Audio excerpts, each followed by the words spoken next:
Hello दोस्तों, इस video में हम कानपुर विश्वविद्यालय के बीएड सेकेंड ईयर का पेपर सेकंड देखेंगे। और ये सेकंड पेपर की यूनिट 6 और यूनिट 7 हैं। इस वीडियो में हम डिस्कस करेंगे। जितने भी क्वेश्चंस यूनिट 6 और 7 से बन रहे हैं वो हम कवर करेंगे। और दोस्तों, इस यूनिट के जितने भी क्वेश्चंस हैं वो इजी नोट्स के एमसीक्यू हैं, जो कि बहुत इंपॉर्टेंट हैं आपके एग्ज़ाम्स के लिए। तो आप इस वीडियो को अंत तक देखना, और इससे अगर रिलेटेड कोई भी आपका क्वेश्चंस है तो आप कमेंट करके हमें पूछ सकते हैं। हम आपके प्रश्न का जवाब अवश्य देंगे। और अगर आप इसकी वीडियो की पीडीएफ चाहते हैं तो आप हमारे टेलीग्राम चैनल को ज्वाइन कर सकते हैं। वहाँ हम आपकी सारे जो हैं पीडीएफ वहाँ अवेलेबल हैं, आप वहाँ से ले सकते हैं। और अगर आपने अभी तक चैनल सब्सक्राइब नहीं किया है तो चैनल सब्सक्राइब कर दीजिए और वीडियो को लाइक कर दीजिए। आगे बढ़ते हैं। आइए फर्स्ट क्वेश्चन देखते हैं। यूनिट 6 है पाठ्यक्रम के निर्धारक, यानी कि डिटर्मिनेंट्स ऑफ करिकुलम। ये यूनिट का नाम है। फर्स्ट क्वेश्चन है, शिक्षा विधि का दर्शन सिद्धांत का विकास किसने किया है? शिक्षा विधि का दर्शन सिद्धांत का विकास किसने किया है? ऑप्शंस दिए हैं किलपैट्रिक, फ्रोबेल, जॉन ड्यूवी और ब्राइटमैन। तो ऑप्शन नंबर इसका क्या हो जाएगा? ए, किलपैट्रिक। शिक्षा विधि का दर्शन सिद्धांत किसने विकसित किया? किलपैट्रिक ने विकसित किया है। इसका राइट आंसर है।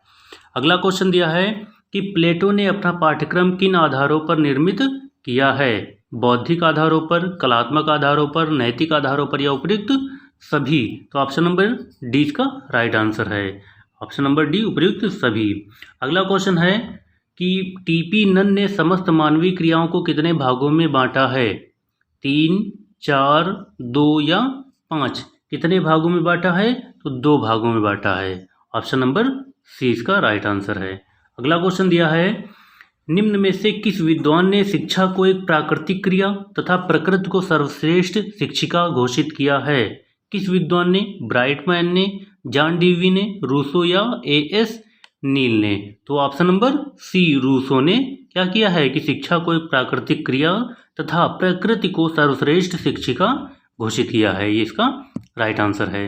अगला क्वेश्चन दिया है 5 नंबर दिया है कि निम्न में से कौन दर्शन शास्त्र की सबसे नवीन विचारधारा है? निम्न में से कौन दर्शन शास्त्र की सबसे नवीन विचारधारा है? आदर्शवाद, प्रकृतिवाद, यथार्थवाद या प्रयोजनवाद? तो ऑप्शन नंबर इसका डी राइट हो जाएगा। प्रयोजनवाद सबसे नवीन विचारधारा है। अगला क्वेश्चन है 6 नंबर कि बाल केंद्रित पाठ्यक्रम का सिद्धांत किस विचारधारा की उपज है? आदर्शवादी, प्रकृतिवादी, प्रयोजनवादी या यथार्थवादी? तो ऑप्शन नंबर इसका क्या हो जाएगा? सी, प्रयोजनवादी। किस विचारधारा की उपज है? प्रयोजनवादी विचारधारा की उपज है। नेक्स्ट क्वेश्चन है 7 नंबर दिया है कि अभिप्रेरणा के 4 प्रमुख कारकों में निम्न में से कौन सा सत्य नहीं है? चालक, उद्दीपक, अभिप्रेरक या आत्म प्रकाशन? तो ऑप्शन नंबर इसका डी हो जाएगा। आत्म प्रकाशन क्या है? प्रमुख 4 कारकों में से क्या है? आत्म प्रकाशन सत्य नहीं है। अगला क्वेश्चन देखते हैं। 8 नंबर दिया है कि जुंग के अनुसार व्यक्तित्व के कितने प्रकार हैं? जुंग के अनुसार व्यक्तित्व के कितने प्रकार हैं? 2 प्रकार, 3 प्रकार, 4 या 5 प्रकार? तो ऑप्शन नंबर इसका बी सही हो जाएगा। 3 प्रकार है। कितने प्रकार हैं जुंग के अनुसार? व्यक्तित्व के 3 प्रकार हैं। अगला क्वेश्चन देखते हैं। 9 नंबर दिया है। 9 नंबर क्वेश्चन दिया है कि शैक्षिक समाजशास्त्र का जन्मदाता कौन है? शैक्षिक समाजशास्त्र का जन्मदाता कौन है? मुनरो, बाल्डविन, वुडवर्थ या जॉर्ज पाइन? तो कौन है? George pine. Option number D इसका राइट आंसर है। अगला क्वेश्चन देखते हैं। 10 नंबर दिया है कि पाठ्यक्रम परिवर्तन के समाजशास्त्री सिद्धांत में क्या समाहित नहीं है? पाठ्यक्रम परिवर्तन के समाजशास्त्री सिद्धांत में क्या समाहित नहीं है? विद्यालय का पाठ्यक्रम बाल विकास के स्तर का हो, या पाठ्यक्रम को बालकों का निर्माण विश्व समाज के लिए करना चाहिए, पाठ्यक्रम को परिवर्तनशील व लचीला होना चाहिए, या पाठ्यक्रम बहिर्मुखी प्रभावयुक्त होना चाहिए? तो ऑप्शन नंबर इसका क्या हो जाएगा? ऑप्शन नंबर इसका डी राइट आंसर हो जाएगा। पाठ्यक्रम बहिर्मुखी प्रभावयुक्त होना चाहिए, इसका राइट आंसर है। नेक्स्ट क्वेश्चन दिया है 11 नंबर दिया है। क्वेश्चन नंबर 11 है कि निम्न में कौन सा कथन असत्य है? निम्न में कौन सा कथन असत्य है? देखते हैं कौन कौन से कथन दिए हैं कि वैदिक काल में शिक्षा का पाठ्यक्रम नैतिक एवं आध्यात्मिक विषयों से पूर्ण था। या बी दिया है सामाजिक एवं पाठ्यक्रम परिवर्तन एक दूसरे के सापेक्षिक होते हैं। या पेस्टोलॉजी के अनुसार घर ही शिक्षा का सर्वोत्तम स्थान और बालक का प्रथम विद्यालय है। क्रो एवं क्रो के शब्दों में शैक्षिक परिवर्तन सामाजिक परिवर्तन का अनुकरण करते हैं। तो इसका ऑप्शन नंबर कौन सा सही हो जाएगा? ऑप्शन नंबर इसका डी, यानी कि क्रो एवं क्रो के शब्दों में शैक्षिक परिवर्तन सामाजिक परिवर्तन का अनुकरण करते हैं, ये इसका राइट आंसर हो जाएगा। अगला क्वेश्चन दिया है 12 नंबर है, बुनियादी शिक्षा के पाठ्यक्रम में क्या समाहित नहीं है? आधारभूत कलाएं, सामाजिक अध्ययन, व्यावहारिक ज्ञान या शारीरिक शिक्षा। तो कौन समाहित नहीं है? ऑप्शन नंबर इसका सी, व्यावहारिक ज्ञान। बुनियादी शिक्षा के पाठ्यक्रम में क्या समाहित नहीं है? व्यावहारिक ज्ञान, ये इसका राइट आंसर हो जाएगा। अगला क्वेश्चन है क्वेश्चन नंबर 13 दिया है कि बुनियादी शिक्षा या बुनियादी शिक्षण की प्रमुख विशेषताओं में शामिल नहीं है। इसका ध्यान रखना, बुनियादी शिक्षा की प्रमुख विशेषताओं में शामिल नहीं है। क्या नहीं है? ऑप्शंस देखते हैं। ऑप्शन दिया है शिक्षा का माध्यम मातृभाषा है, पाठ्यक्रम का स्तर वर्तमान मौद्रिक स्तर का हो, पाठ्यक्रम में अंग्रेजी व धर्म का स्थान हो, कक्षा 5 तक शिक्षा का पाठ्यक्रम सह शिक्षा के रूप में हो। तो ऑप्शन नंबर इसका सी, यानी क्या हो कि बुनियादी शिक्षण की प्रमुख विशेषताओं में क्या शामिल नहीं है? पाठ्यक्रम में अंग्रेजी व धर्म का स्थान हो, ये क्या है? शामिल नहीं है, ये इसका राइट आंसर हो जाएगा ऑप्शन नंबर सी। अगला क्वेश्चन देखते हैं। क्वेश्चन नंबर 14 दिया है कि पाठ्यक्रम परिवर्तन में दर्शन के प्रभावों में क्या शामिल नहीं है? क्या शामिल नहीं है? पाठ्य वस्तु पर दर्शन का आंशिक प्रभाव पड़ता है, पाठ्य विषय की संख्या का निर्धारण दर्शन से संबंधित है, पाठ्यक्रम का निर्माण दर्शन पर आधारित है, पाठ्य वस्तु का दर्शन पर पूर्ण प्रभाव पड़ता है। तो 14 नंबर का ऑप्शन नंबर ए, पाठ्य वस्तु पर दर्शन का आंशिक प्रभाव पड़ता है, ये दर्शन के प्रभाव में शामिल नहीं है, ये इसका राइट आंसर हो जाएगा। अगला क्वेश्चन दिया है 15 नंबर दिया है कि जॉन डीवी ने बालकों की 4 अभिरुचियां मानी हैं, निम्न में कौन सा इसमें शामिल नहीं है? कलात्मक अभिव्यक्ति, रचनात्मक कार्य करना, खोज करना या शारीरिक क्रियाएं करना। तो ऑप्शन नंबर 15 का हो जाएगा डी, शारीरिक क्रियाएं करना क्या है? इन 4 अभिरुचियों में शारीरिक क्रियाएं करना शामिल नहीं है। अगला क्वेश्चन है क्वेश्चन नंबर 16 है कि यौन शिक्षा को किस दार्शनिक विचारधारा में प्रमुखता प्राप्त है? यौन शिक्षा को किस दार्शनिक विचारधारा में प्रमुखता प्राप्त है? आदर्शवाद, प्रकृतिवाद, प्रयोजनवाद व यथार्थवाद। तो ऑप्शन नंबर इसका बी, प्रकृतिवाद। यौन शिक्षा को किस दार्शनिक विचारधारा में प्रमुखता प्राप्त है? प्रकृतिवाद में। अगला क्वेश्चन दिया है क्वेश्चन नंबर 17 है कि शिक्षा मनोविज्ञान वह है जो कि शैक्षणिक परिस्थितियों का मनोवैज्ञानिक रूप से अध्ययन करता है। यह कथन है किसका है? स्किनर का, प्रोफेसर ट्रो का, जेम्स ड्रेवर का या एएस नील का। तो किसका है? प्रोफेसर ट्रो का है, option number B right answer हो जाएगा। अगला क्वेश्चन देखते हैं। क्वेश्चन नंबर 18 है brief course in the history of education. Brief course in the history of education किसकी रचना है? जॉर्ज पाइन की, क्रो एम क्रो की, मुनरो की या बाल्डविन की। किसकी है? तो ऑप्शन नंबर सी, मुनरो की। किसकी रचना है? मुनरो की रचना है, ऑप्शन नंबर सी का राइट आंसर हो जाएगा। अगला क्वेश्चन है क्वेश्चन नंबर 19 है या 19 नंबर है कि बुनियादी शिक्षा में शिक्षक प्रशिक्षण की अल्पकालीन प्रशिक्षण अवधि होती है 6 माह, 1 वर्ष, 2 वर्ष या 3 वर्ष। कितनी होती है? 1 वर्ष होती है, ये इसका राइट आंसर हो जाएगा। अगला क्वेश्चन है क्वेश्चन नंबर 20 दिया है कि निम्न में से कौन राष्ट्रीय एकता का एक दोष है?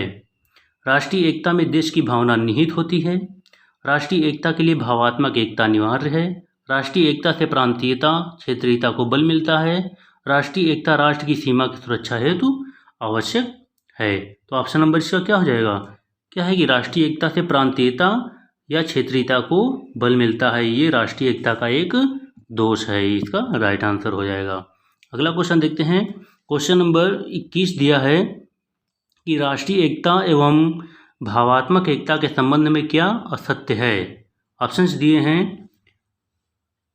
कि राष्ट्रीय एकता की एक भौगोलिक सीमा होती है, भावात्मक एकता की नहीं। दूसरा दिया है राष्ट्रीय एकता के लिए भावात्मक एकता अनिवार्य है, जबकि भावात्मक एकता के लिए राष्ट्रीय एकता की अनिवार्यता नहीं होती है। अगला है शक्तिशाली राष्ट्र के निर्माण हेतु राष्ट्रीय एकता अनिवार्य है, भावात्मक एकता स्थान प्राप्त है। राष्ट्रीय एकता प्रांतीयता की भावना मजबूत करती है, जबकि भावनात्मक एकता को कम करती है। तो ऑप्शन नंबर इसका क्या हो जाएगा? ऑप्शन नंबर सी इसका राइट आंसर हो जाएगा। अगला क्वेश्चन दिया है क्वेश्चन नंबर 22 यानी कि 22 नंबर क्वेश्चन दिया है कि पाठ्यक्रम विकास का एक प्रमुख घटक नहीं है। पाठ्यक्रम विकास का एक प्रमुख घटक नहीं है, कौन नहीं है? ऑप्शंस दिए हैं कि शिक्षण उद्देश्य, अनुदेशनात्मक प्रारूप, मूल्यांकन या व्यक्तिगत विभिन्नता। तो 22 नंबर का ऑप्शन नंबर डी व्यक्तिगत विभिन्नता क्या है? पाठ्यक्रम विकास का एक प्रमुख घटक नहीं है, इसका राइट आंसर हो जाएगा। अगला क्वेश्चन दिया है 23 नंबर की पाठ्यक्रम परिवर्तन का अर्थ एक प्रकार से एक संस्था में परिवर्तन करना है, यह कथन किसका है? हिल्डा टॉबा से, सेलर एवं अलेक्जेंडर से, या क्रो एम क्रो से, या प्रोफेसर ट्रो से। तो ऑप्शन नंबर तो इसका क्या हो जाएगा? ए हिल्डा टॉबा से, इसका राइट आंसर है। अगला क्वेश्चन दिया है कि 24 नंबर दिया है कि अभिप्रेरणा कार्य को प्रारंभ करने, जारी करने तथा नियमित करने की प्रक्रिया है, यह कथन किसका है? गुड का, स्किनर का, रॉस का, या एस नील का। तो किसका है? तो ऑप्शन नंबर इसका क्या हो जाएगा? ऑप्शन नंबर इसका क्या हो जाएगा? डी, इसका राइट आंसर हो जाएगा। इसका क्या हो जाएगा? राइट आंसर हो। क्वेश्चन नंबर 24 है कि अभिप्रेरणा कार्य को प्रारंभ करने, जारी रखने तथा नियमित करने की प्रक्रिया है, यह कथन किसका है? गुड का, स्किनर का, रॉस का, या एस नील का। तो ऑप्शन नंबर इसका ए सही राइट आंसर हो जाएगा। एस यही गुड का, ये किसका है? गुड का कथन है। अगला क्वेश्चन है 25 है कि किस विचारधारा में धार्मिक विषयों का पाठ्यक्रम में विरोध किया गया है? किस विचारधारा में धार्मिक विषयों का पाठ्यक्रम में विरोध किया गया है? आदर्शवादी, उपयोगितावादी विचारधारा, प्रयोजनवादी विचारधारा, या प्रकृतिवादी विचारधारा। तो किस विचारधारा में किया गया है कि जिसमें धर्म ना हो वो प्रकृतिवादी विचारधारा होगी। प्रकृतिवादी विचारधारा है जिसमें क्या किया कि धार्मिक विषयों का पाठ्यक्रम में विरोध किया गया है, इसका राइट आंसर हो जाएगा। तो दोस्तों इस जो यूनिट 6 है सेकंड पेपर की, उसमें से ये बहुत इंपॉर्टेंट क्वेश्चन थे, ये हमने देखे। आइए इसके बाद हम अगली यूनिट देखते हैं। यूनिट नंबर 7 है कि भारतीय संविधान में निहित मूल्य, वैल्यूज इंडिजिन्ड इन दी इंडियन कॉन्स्टिट्यूशन। ये 7 नंबर यूनिट है सेकंड पेपर की। तो इसका फर्स्ट क्वेश्चन देखते हैं। फर्स्ट क्वेश्चन दिया है कि प्रस्तावना संविधान का सबसे कीमती हिस्सा है। प्रस्तावना संविधान का सबसे कीमती हिस्सा है, यह संविधान की आत्मा है, यह संविधान की पूंजी है, यह कथन किसका है? किसने कहा कि प्रस्तावना संविधान का सबसे कीमती हिस्सा है, यह संविधान की आत्मा है, यह संविधान की पूंजी है? तो किसने कहा है? ऑप्शन नंबर दिए हैं doctor Bhimrao Ambedkar, doctor Rajendra Prasad, SC. Chagla, पंडित ठाकुरदास भार्गव। तो किसने कहा है? ऑप्शन नंबर इसका डी, पंडित ठाकुरदास भार्गव ने कहा है। अगला क्वेश्चन दिया है कि अनुच्छेद 22 के अधीन किसी व्यक्ति को उसके अपराध के व बंदी बनाने के बिना कारणों के बताए जेल में नहीं रखा जा सकता, और बंदी बनाने पर कितने समय में निकटतम न्यायाधीश के समक्ष प्रस्तुत करना पड़ता है? कितने समय में? 24 घंटे के अंदर। ऑप्शन नंबर इसका यही राइट आंसर हो जाएगा। 24 घंटे के अंदर कहाँ न्यायाधीश के सामने प्रस्तुत करना पड़ता है। अगला क्वेश्चन दिया है 21 के अंतर्गत 20 अनुच्छेद 21 के अंतर्गत किस अधिकार को स्वीकार किया गया है? अनुच्छेद 21 के अंतर्गत किस अधिकार को स्वीकार किया गया है? जीवन का अधिकार, स्वतंत्रता का अधिकार, संपत्ति का अधिकार, या समता का अधिकार। तो किसका है स्वतंत्रता का अधिकार? अनुच्छेद 21 के अंतर्गत कौन सा अधिकार की बात की गई है? स्वतंत्रता के अधिकार की बात की गई है। बी नंबर राइट आंसर हो जाएगा। अगला क्वेश्चन दिया है अनुच्छेद 19 नागरिकों को 6 प्रकार की स्वतंत्रता प्रदान करता है। निम्नलिखित में से कौन सी स्वतंत्रता उन 6 स्वतंत्रताओं में शामिल नहीं है? देखते हैं कौन सी नहीं है। क्वेश्चन नंबर 4 है की संघ या संस्था बनाने की स्वतंत्रता, कोई वृत्ति, व्यापार, आजीविका या कारोबार करने की स्वतंत्रता, अपनी सुरक्षा के लिए हथियार रखने की स्वतंत्रता, भाषण व अभिव्यक्ति की स्वतंत्रता। तो कौन सा अधिकार इसमें शामिल नहीं है? अपनी सुरक्षा के लिए हथियार रखने की स्वतंत्रता अनुच्छेद 19 में शामिल नहीं है। ये इसका राइट आंसर हो जाएगा। अगला क्वेश्चन दिया है, क्वेश्चन नंबर 5 है कि बेगार को निषिद्ध तथा स्त्रियों के क्रय विक्रय पर रोक कौन सा मौलिक अधिकार लगाता है? बेगार को निषिद्ध तथा स्त्रियों के क्रय विक्रय पर कौन सा मौलिक अधिकार रोक लगाता है? समानता का अधिकार, शोषण के विरुद्ध अधिकार, स्वतंत्रता का अधिकार, सांस्कृतिक एवं शिक्षा संबंधी अधिकार। तो कौन सा लगाता है? ऑप्शन नंबर बी, शोषण के विरुद्ध अधिकार, ये राइट आंसर हो जाएगा। अगला क्वेश्चन दिया है 6 नंबर, इस संविधान द्वारा प्रदत्त धार्मिक स्वतंत्रता के अधिकार से भारतीय राज्य व्यवस्था का स्वरूप धर्मनिरपेक्ष बना है, यह किन अनुच्छेदों में उल्लिखित है? अनुच्छेद 25 से 28, अनुच्छेद 25 से 27, 24 से 26 या अनुच्छेद 26 से 28। तो किसमें है? धार्मिक स्वतंत्रता का अधिकार किसमें है? अनुच्छेद 25 से 28 तक दिया हुआ है। अगला क्वेश्चन देखते हैं, क्वेश्चन नंबर 7 है कि 44वें संविधान के संशोधन के द्वारा संपत्ति का अधिकार प्राप्त करने और उसे विधिक अधिकार बनाने के लिए अनुच्छेद 31 के अतिरिक्त कौन सा अनुच्छेद संविधान से समाप्त किया गया और कौन सा अनुच्छेद जोड़ा गया? तो देखते हैं, अनुच्छेद 19 चा समाप्त किया गया व 300 का जोड़ा गया, या अनुच्छेद 19 छा समाप्त किया गया, 1971 झा जोड़ा गया, या अनुच्छेद 19 दा समाप्त किया गया व 300 जोड़ा गया, या 19 आ समाप्त किया गया व 52 का जोड़ा गया। तो ऑप्शन नंबर इसका क्या हो जाएगा? 7 नंबर का क्वेश्चन नंबर ऑप्शन नंबर क्या हो जाएगा? बी, यानी कि अनुच्छेद 19 छा क्या किया गया? समाप्त किया गया है। अनुच्छेद 19 छा समाप्त किया गया व 371 झा जोड़ा गया है, इसका राइट आंसर हो जाएगा। अगला क्वेश्चन नंबर है 8 नंबर कि समता का अधिकार संविधान के अनुच्छेद में व्यवस्थित है, किस अनुच्छेद में? 14 से 18, 12 से 13, 14 से 15, इनमें से कोई नहीं। तो 14 से 18 में समता का अधिकार संविधान के अनुच्छेद 14 से 18 में सम्मिलित है। अगला क्वेश्चन है 9 नंबर दिया है कि भारतीय संविधान में शोषण के विरुद्ध अधिकारों का वर्णन किया गया है, जो हैं कौन से अनुच्छेद? 18 से 19, 19 से 22, 24 से 25, 23 से 24 या 32 से 35 में। तो शोषण के विरुद्ध अधिकारों का वर्णन कहाँ किया गया है? ऑप्शन नंबर सी, अनुच्छेद 23 से 24 में शोषण के विरुद्ध अधिकारों का वर्णन किया गया है। अगला क्वेश्चन है 10 नंबर, संविधान के अनुच्छेद 51 या आ या का में वर्णित है, क्या वर्णित है? मूल कर्तव्य, मूल अधिकार, नीति निर्देशक तत्व या इनमें से कोई नहीं। तो संविधान के अनुच्छेद 51 का में क्या वर्णित है? मूल कर्तव्य को जोड़ा गया है। ये अगला क्वेश्चन देखते हैं 11 नंबर दिया है कि संविधान के 42वें संशोधन अधिनियम 1976 द्वारा प्रथम बार संविधान में नागरिकों को विषय में निर्दिष्ट किया गया था, किसमें? संगठन के, मूल अधिकार के, मूल कर्तव्य के या कर देने के? तो मूल कर्तव्य के, यानी कि जो 51 का जोड़ा गया वो 42वें संविधान संशोधन 1976 द्वारा जोड़ा गया, ये इसका राइट आंसर हो जाएगा। अगला क्वेश्चन देखते हैं, क्वेश्चन नंबर 12 दिया है कि संविधान के 1978 में पारित 44वें संविधान संशोधन के अंतर्गत कौन सा अधिकार अब एक मूल अधिकार न रहकर केवल एक संवैधानिक अधिकार रह गया है? कौन सा? शिक्षा, संपत्ति, स्वतंत्रता या समानता? तो कौन सा है? संपत्ति को क्या कर दिया गया? एक सिर्फ संवैधानिक अधिकार बना दिया गया है, ना कि वो भी मूल अधिकार नहीं है, उसे सिर्फ संवैधानिक अधिकार संपत्ति को बना दिया गया। अगला क्वेश्चन है 13 नंबर दिया है कि राष्ट्र के हित में किस अनुच्छेद के अंतराल बलात्मानो श्रम व बेकारी को आप पर थोप सकता है? राष्ट्र के हित में किस अनुच्छेद के अंतराल बलात्मानो श्रम व बेकारी को आप पर थोप सकता है? अनुच्छेद 15, अनुच्छेद 22, अनुच्छेद 23, अनुच्छेद 35। तो ऑप्शन नंबर इसका सी, अनुच्छेद 23, ये राइट आंसर हो जाएगा।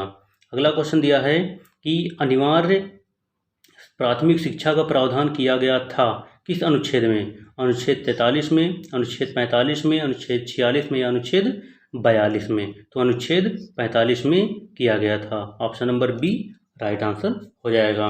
अगला क्वेश्चन देखते हैं। क्वेश्चन नंबर दिया है 15 दिया है कि अनुसूचित जाति तथा अनुसूचित जनजाति की शिक्षा तथा उनके कल्याण के लिए अधिकार वर्णित हैं।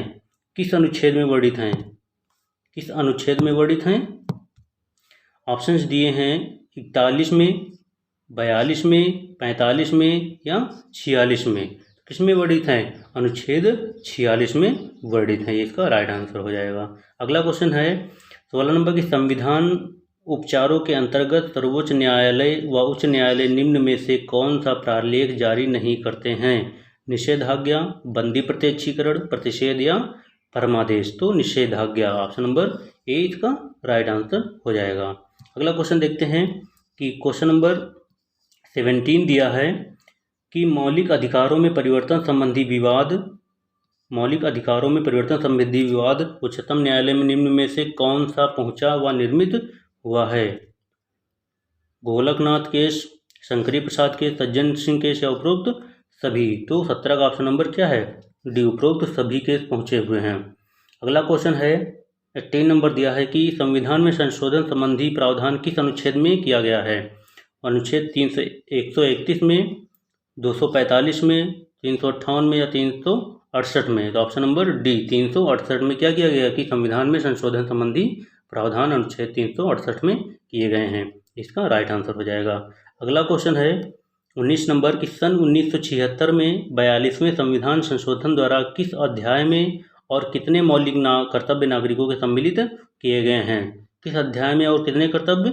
ऑप्शन दिए हैं, देखते हैं कौन सा सही होगा। चतुर्थ अध्याय व 4 कर्तव्य, तृतीय अध्याय और 10 कर्तव्य, चतुर्थ अध्याय 10 कर्तव्य, सप्तम अध्याय तथा 10 कर्तव्य। तो ऑप्शन नंबर सी यानी कि चौथा अध्याय और 10 कर्तव्य जोड़े गए हैं संविधान में। 42वें संविधान संशोधन 1976 द्वारा कितने चौथे अध्याय में 10 कर्तव्य जोड़े गए हैं। ऑप्शन नंबर सी इसका राइट आंसर हो जाएगा।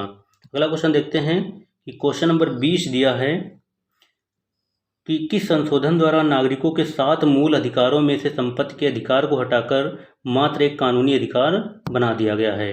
किस संशोधन के द्वारा? 25वां, 44वां, 46वां या 42वां। तो किस संशोधन द्वारा? 42वां संशोधन द्वारा, नहीं सॉरी 44वां संशोधन द्वारा। ऑप्शन नंबर 20 का राइट आंसर हो जाएगा। अगला क्वेश्चन दिया है 21 नंबर की शिक्षा को समवर्ती सूची में कब रखा गया? 49 में, 1950 में, 1971 में, 1976 में। तो कब रखा गया? 1950 में रखा गया। शिक्षा को समवर्ती सूची में 1950 में रखा गया है। अगला क्वेश्चन है 22 नंबर दिया है कि संविधान की धारा 30 का संबंध किससे है? अल्पसंख्यकों की शिक्षा से, धार्मिक शिक्षा से, पिछड़े वर्गों की शिक्षा से या समता के अधिकार से। तो संविधान की धारा या अनुच्छेद 30 का संबंध किससे है? क्वेश्चन नंबर 22 का ऑप्शन नंबर ए अल्पसंख्यकों की शिक्षा से संबंधित है। Option number A right answer हो जाएगा। अगला क्वेश्चन दिया है 23 नंबर दिया है कि संविधान की धारा 45 का संबंध किससे है? राज्यों की उच्च शिक्षा से, अनिवार्य निःशुल्क सार्वभौम शिक्षा से, केंद्रीय विश्वविद्यालयों की शिक्षा से या माध्यमिक शिक्षा से। तो किससे है? अनिवार्य, निःशुल्क तथा सार्वभौमिक शिक्षा से। ऑप्शन नंबर 20 का राइट आंसर हो जाएगा। अगला क्वेश्चन दिया है 24 नंबर की भारतीय संविधान की धारा या अनुच्छेद 25 का संबंध है। 25 का संबंध किससे? धर्म परिवर्तन से, धर्म की शिक्षा से, धार्मिक शिक्षा के निषेध से या धार्मिक स्वतंत्रता से। तो किससे है? धार्मिक स्वतंत्रता से। यानी कि संविधान के अनुच्छेद 25 में धार्मिक स्वतंत्रता का प्रावधान किया गया है। Option number D right answer हो जाएगा। अगला क्वेश्चन है 25 नंबर दिया है कि भारतीय संविधान में धर्मनिरपेक्षता शब्द कब जोड़ा गया? भारतीय संविधान में धर्मनिरपेक्षता शब्द कब जोड़ा गया? 1971, 73, 75 या 76 में। कब जोड़ा गया? 1975 में धर्मनिरपेक्षता शब्द जोड़ा गया जब आपातकाल लगा हुआ था। नेक्स्ट क्वेश्चन है 26 नंबर दिया है कि भारतीय संविधान में कौन सा अनुच्छेद धर्मनिरपेक्षता से संबंधित है? अनुच्छेद 25 व अनुच्छेद 26, अनुच्छेद 27 या अनुच्छेद 28 या उपयुक्त सभी। तो ये कौन सा अनुच्छेद धर्मनिरपेक्षता से संबंधित है? क्वेश्चन नंबर 26 का ऑप्शन नंबर डी उपर्युक्त सभी 25, 26, 27 और 28 ये इसके राइट आंसर हो जाएंगे। अगला क्वेश्चन दिया है क्वेश्चन नंबर 27 दिया है कि धर्मनिरपेक्षता को प्रोत्साहित करने वाले कारक हैं कौन से? यातायात व संचार के साधन, नगरीकरण व औद्योगिकरण, पश्चिमीकरण या उपर्युक्त सभी। तो क्वेश्चन नंबर 27 या 27 का ऑप्शन नंबर डी उपर्युक्त सभी इसका क्या है राइट आंसर हो जाएगा। अगला क्वेश्चन देखते हैं क्वेश्चन नंबर है 28 कह रहा है कि निम्नलिखित में से कौन सा जनतंत्र का सिद्धांत नहीं है? समानता, स्वतंत्रता, सेवा या बंधुत्व। तो ऑप्शन नंबर इसका सी सेवा क्या है जनतंत्र का सिद्धांत नहीं है, इसका राइट आंसर हो जाएगा। अगला क्वेश्चन है 32 नंबर किस संविधान संशोधन के द्वारा भारतीय संविधान में समाजवादी शब्द जोड़ा गया? 40वां संविधान संशोधन 1975, 42वां संविधान संशोधन 1976, 43वां संविधान संशोधन 1971 या 44वां संविधान संशोधन 1978। तो ऑप्शन नंबर इसका क्या हो जाएगा? ऑप्शन नंबर इसका बी 42वां संविधान संशोधन 1976 के द्वारा भारतीय संविधान में समाजवादी शब्द जोड़ा गया है। अगला क्वेश्चन है 30 नंबर दिया है कि भारत में अस्पृश्यता समाप्त करने वाला कानून कब बना? 1947 में, 1950 में या 1955 में या 1958 में। तो ऑप्शन नंबर सी 1955 में भारत में अस्पृश्यता समाप्त करने वाला कानून 1955 में बना। अगला क्वेश्चन है क्वेश्चन नंबर 31 है या 31 नंबर है कि सामाजिक न्याय का प्रमुख तत्व क्या है? अवसर की समानता, विधि के समक्ष समानता, विधि की तार्किकता या कल्याणकारी विधिक प्रावधान। तो सामाजिक न्याय का प्रमुख तत्व क्या है? ऑप्शन नंबर ए अवसर की समानता, ये इसका राइट आंसर हो जाएगा। अगला क्वेश्चन दिया है कि न्याय वह अंतिम सिद्धांत है जो स्वतंत्रता व समानता तथा इन दोनों के विभिन्न पक्षों के बीच तालमेल करता है। न्याय वह अंतिम सिद्धांत है जो स्वतंत्रता व समानता तथा इन दोनों के विभिन्न पक्षों के बीच तालमेल करता है। यह किसने कहा है? ऑप्शंस दिए हैं हीगल ने, लेनिन ने, एंजिल्स ने या बार्कर ने। किसने कहा है? तो ऑप्शन नंबर इसका डी बार्कर ने कहा है, ये इसका राइट आंसर हो जाएगा। अगला क्वेश्चन दिया है कि कानूनी न्याय से तात्पर्य है सार्वजनिक कानून से या सभी को कानून की दृष्टि से समान समझा जाए, सभी को कानून का समान संरक्षण प्राप्त हो, सभी नागरिकों हेतु न्याय का निःशुल्क प्रबंध हो या उपर्युक्त सभी। तो ऑप्शन नंबर 20 का राइट आंसर हो जाएगा, यानी कि सभी को कानून की दृष्टि से समान समझा जाए, सभी को कानून का समान संरक्षण प्राप्त हो, ये ऑप्शन नंबर बी कानूनी न्याय से तात्पर्य है। अगला क्वेश्चन देखते हैं क्वेश्चन नंबर 34 दिया है कि सामाजिक न्याय से पृथक व उससे कहीं ज़्यादा महत्वपूर्ण है। सामाजिक न्याय से पृथक व उससे कहीं ज़्यादा महत्वपूर्ण है क्या? आर्थिक न्याय, कानूनी न्याय, राजनीतिक न्याय व अमूर्त न्याय। तो क्या है? आर्थिक न्याय। सामाजिक न्याय से पृथक व उससे कहीं ज़्यादा महत्वपूर्ण क्या है? आर्थिक न्याय है, ये इसका राइट आंसर हो जाएगा। अगला क्वेश्चन है जस्टिस शब्द किस शब्द से बना है? जस्टिस शब्द किस शब्द से बना है? जज से, जस्टिस से, जस्टिक से या जेसीओ से। तो किससे बना है? ऑप्शन नंबर इसका ए जज से बना है जस्टिस शब्द। अगला है क्वेश्चन 36 है कि न्याय की सामान्य अवधारणा ने सर्जना की। न्याय की सामान्य अवधारणा ने सर्जना की किसकी? न्यायपूर्ण कानून की, तात्विक न्याय की, विकल्प ए व बी दोनों की या इनमें से किसी की नहीं। तो ऑप्शन नंबर सी यानी कि ए व बी दोनों की। अगला क्वेश्चन देखते हैं 37 नंबर दिया है कि न्याय की अवधारणा विकसित हुई समान न्याय के रूप में, प्रक्रियात्मक न्याय के रूप में, उपरोक्त दोनों ही रूप में या इनमें से किसी में भी नहीं। तो ऑप्शन नंबर इसका क्या हो जाएगा? सी उपरोक्त दोनों ही रूप में, इसका राइट आंसर हो जाएगा। अगला क्वेश्चन देखते हैं क्वेश्चन नंबर है 38 क्वेश्चन नंबर दिया है कि न्याय अनिवार्य रूप से है क्या है? एक कानूनी अवधारणा, एक नैतिक अवधारणा, एक सामाजिक अवधारणा या उक्त में से सभी या कोई नहीं। तो ऑप्शन नंबर इसका क्या है? एक न्याय क्या है? अनिवार्य रूप से उक्त सभी। ऑप्शन नंबर डी क्या है? राइट आंसर उक्त सभी। सामाजिक अवधारणा भी है, एक नैतिक अवधारणा है और एक अनिवार्य कानूनी अवधारणा भी है। अगला क्वेश्चन देखते हैं न्याय है क्या है? एक सामान्य गुण, एक सक्रिय प्रक्रिया, एक तत्व केंद्रित प्रक्रिया, इनमें से सभी। तो ऑप्शन नंबर इसका डी, इनमें से सभी इसका राइट आंसर हो जाएगा। अगला क्वेश्चन देखते हैं। क्वेश्चन नंबर है 40 नंबर है कि प्रक्रियात्मक न्याय को कहते हैं, क्या कहते हैं? कानून की उचित प्रक्रिया, कुशल सामाजिक प्रबंध, सकारात्मक कानून, या इनमें से कोई नहीं। तो क्या कहते हैं? कानून की उचित प्रक्रिया, प्रक्रियात्मक न्याय को क्या कहते हैं? कानून की उचित प्रक्रिया। Option number A right answer है। अगला क्वेश्चन है 41 है कि लिबर्टी शब्द की व्युत्पत्ति किस शब्द से हुई? लिबरल, लेबर, लिव्यू या लिनर? तो किससे हुई? लिबरल से लिबर्टी शब्द की उत्पत्ति हुई है। अगला क्वेश्चन देखते हैं 42 दिया है। 42 क्वेश्चन दिया है कि स्वतंत्रता का निम्न में से कौन तत्व है? स्वावलंबन, उदारता, अयोग्यता व अनुशासन। तो ऑप्शन नंबर इसका क्या हो जाएगा? ए स्वावलंबन इसका राइट आंसर है। अगला क्वेश्चन है कानून स्वतंत्रता का विरोधी नहीं है। कानून स्वतंत्रता का विरोधी नहीं है, यह मत है किसका है? हीगल का, कांट का, लॉक का या स्पेंसर का? तो ऑप्शन नंबर इसका क्या हो जाएगा? बी कांट का। कानून स्वतंत्रता का विरोधी नहीं है, किसका मत है? कांट का मत है। अगला क्वेश्चन देखते हैं 44 है स्वतंत्रता एवं परस्पर पूरक है। स्वतंत्रता एवं और कौन होगा? अधिकार, उत्तरदायित्व, न्याय व विकास। तो ऑप्शन नंबर बी स्वतंत्रता व उत्तरदायित्व क्या है? एक दूसरे के परस्पर पूरक हैं, ये इसका राइट आंसर हो जाएगा। Option number B right answer हो जाएगा।